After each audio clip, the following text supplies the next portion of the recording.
are the plains of Chalon in eastern France more than 1,500 years ago. The Roman Empire is under attack. The earth trembles to the hoofbeats of charging horses. Attila burst out of the Balkans to ram his savage troops through all of Europe. Here at Chalon, Attila meets two Roman armies head-on. In 5 hours, 106,000 men fall. The barbarian horde retreats.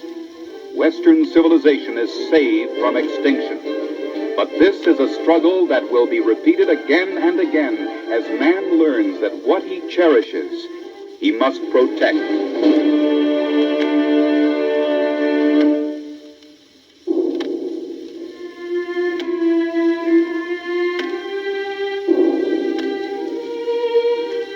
A city in Europe 600 years ago.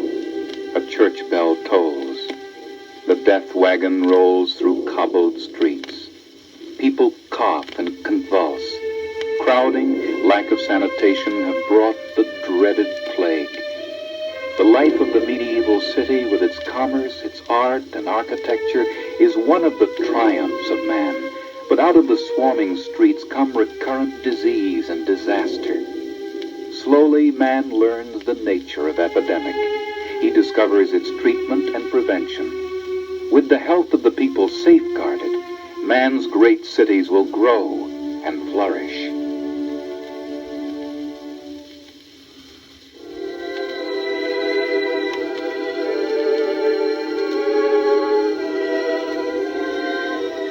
The desire to know the secrets of the universe is almost as old as man himself. The Chinese, Arabs, and Greeks have all explored the realm of science. But the real awakening comes as the Renaissance spreads through Europe 500 years ago. The writings of Copernicus, a Polish monk, inspire a whole new way of scientific thinking. He says that the sun, not the earth, is the center of the universe. Old superstitions and beliefs are shattered. Copernicus and his fellow scientists launch man on a voyage of the mind that will take him beyond the limits of his dreams.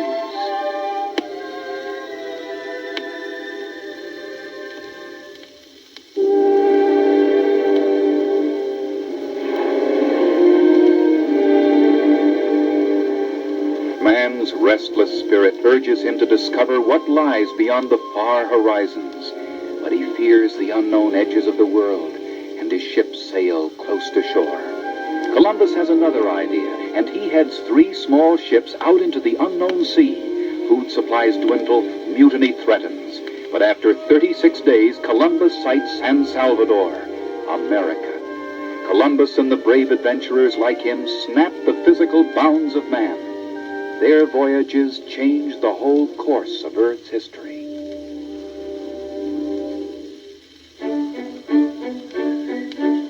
It is 300 years after Columbus. Pioneers journey west across the New World, leaving the comfort and security of home, cutting paths over the Appalachians, moving deep into the heart of the continent. The world begins to hear about the American spirit, the tough self-reliance of individuals in a free society. Our hearts still beat for the Daniel Boones, the Sodbusters, the Ohio River flatboat men. Their vision of democracy is ours. The wilderness is not yet tamed. Ahead of us there will always be a frontier, an endless challenge to the heart and mind of man.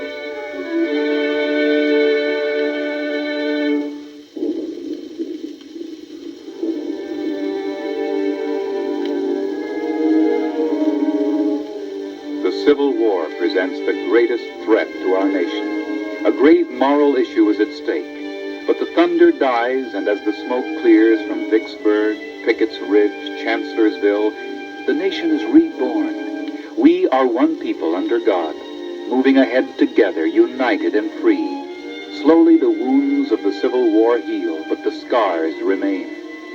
We reaffirm that in unity there is strength, and that the American contribution to man's triumph is the unfaltering spirit of liberty, the endless struggle for the right of all men to live together in peace and freedom. The travels around the sun 100 times. The pace of human accomplishment accelerates incredibly. More is achieved in this brief 100 years than in all the other ages combined. In a blaze of discovery, man's mind penetrates inner space, seeking the very basis of all life.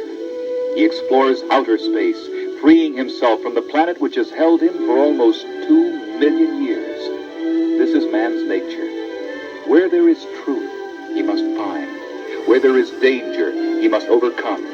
Where there is destruction, he must rebuild. Where there is love, he must protect. This is the triumph of man.